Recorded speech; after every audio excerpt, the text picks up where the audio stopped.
Assalamualaikum warahmatullahi wabarakatuh. Alhamdulillahirrabbilalamin.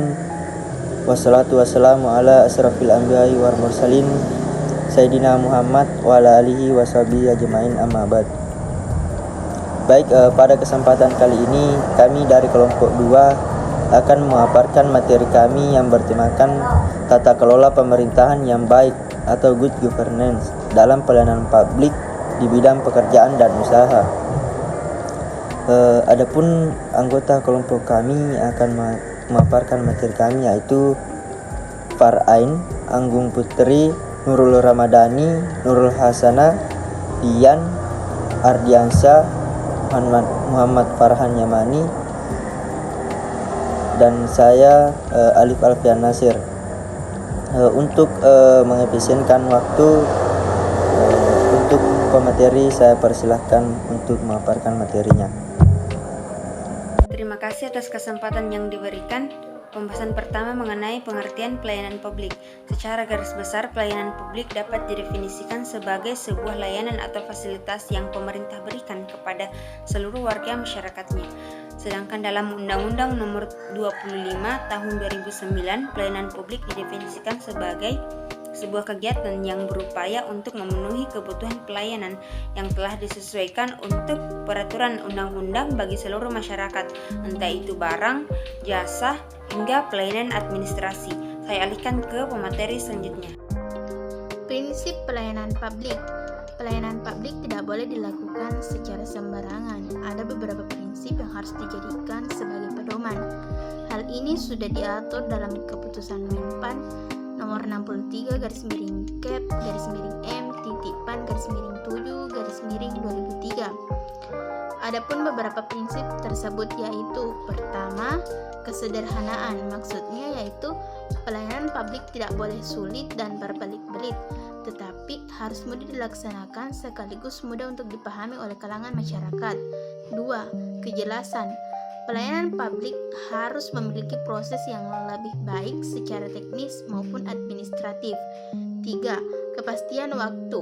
Pelayanan publik dilaksanakan berdasarkan waktu yang sudah ditentukan oleh pemerintah. Baik, saya persilahkan kepada pemateri selanjutnya. Baik, yang pertama yaitu akurasi. Pelayanan publik harus dijalankan dengan tepat, benar, serta sesuai dengan prosedur dan syarat yang ditetapkan oleh pemerintah. Kemudian yang kedua, keamanan. Pelayanan publik memiliki kepastian hukum sehingga masyarakat dapat dengan aman menggunakannya. Kemudian yang ketiga, tanggung jawab. Pekerja pelayanan publik harus bertanggung jawab untuk membantu kepentingan masyarakat. Kemudian yang keempat, kelengkapan sarana dan prasarana masyarakat yang menggunakan pelayanan publik harus memenuhi segala kelengkapan berkas yang dibutuhkan oleh pekerja pelayanan publik. Kemudian yang kelima, kemudahan akses. Pelayanan publik harus dijalankan dengan cara yang memadai dan mudah dijangkau oleh masyarakat. Kemudian yang keenam, kedisiplinan, kesopanan, dan keramahan, yaitu pekerja yang bekerja dalam bidang pelayanan publik harus bersikap secara disiplin, sopan, dan ramah saat melayani masyarakat. Kemudian yang terakhir, kenyamanan pelayanan publik harus memberikan rasa nyaman kepada masyarakat seperti kebersihan, fasilitas, dan lain sebagainya. Contoh pelayanan publik di berbagai bidang di Indonesia. Yang pertama, pelayanan administratif, contohnya seperti pembuatan KTP, SIM, BPKB, IMB, STNK, KK, dan lain-lain. Kedua, pelayanan barang, contohnya seperti pelayanan untuk memasang jaringan telepon atau internet, pelayanan untuk menyediakan tenaga listrik, sekolah, rumah sakit, dan lain-lain. Ketiga, pelayanan jasa, contohnya seperti jasa pendidikan, jasa pemeliharaan kesehatan, jasa penyelenggaraan transportasi, jasa pengurusan pensiun, dan lain sebagainya. Yang keempat, pelayanan regulatif, contohnya seperti peraturan lalu lintas saat berkendara, peraturan dilarang merokok di tempat-tempat tertentu, dan masih banyak lagi. Tata kelola pemerintahan yang baik dalam pelayanan publik di bidang pekerjaan dan usaha. Manajemen pelayanan publik. Hakikat kualitas pelayanan publik menurut Keputusan Menteri Perdaya Agungan Aparatur Negara atau Menpan nomor 63 tahun 2004 dalam Ratminto adalah pemberian pelayanan prima kepada masyarakat yang merupakan perwujudan kewajiban aparatur pemerintah sebagai abdi masyarakat yang berasaskan kepada transparansi atau memiliki sifat keterbukaan, akuntabilitas atau dapat dipertanggungjawabkan, kondisional atau sesuai kondisi untuk memenuhi prinsip efisiensi dan efektivitas, dan partisipatif yang berarti mendorong peran serta masyarakat, keadilan, kesamaan hak atau tidak diskriminatif, dan yang terakhir keseimbangan hak dan tanggung jawab antara pihak pemberi pelayanan dan pihak penerima pelayanan. Jadi lanjut untuk pembahasan selanjutnya, yaitu terkait dengan pelayanan publik yang dapat dijadikan sebagai usaha. Jadi untuk memberikan pelayanan publik, pemerintah juga dapat dibenarkan untuk kemudian bisa menarik tarif dari pelayanan publik melalui milik pemerintah. Jadi ada beberapa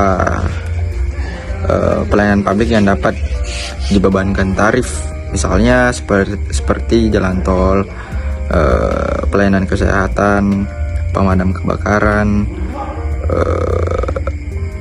pendidikan, dan lain sebagainya. Jadi kesimpulan dari presentasi kali ini yaitu secara garis besar, pelayanan publik dapat didefinisikan sebagai sebuah layanan dan fasilitas pemerintahan yang diberikan kepada seluruh warga masyarakatnya. Di mana dalam kata lain, pelayanan ini merupakan semua bentuk pelayanan jasa yang menjadi tanggung jawab dan harus dilaksanakan oleh semua lapisan pemerintah, yang dimulai dari pusat, daerah, lingkungan BUMN atau badan usaha milik negara, hingga lingkungan badan usaha milik daerah, guna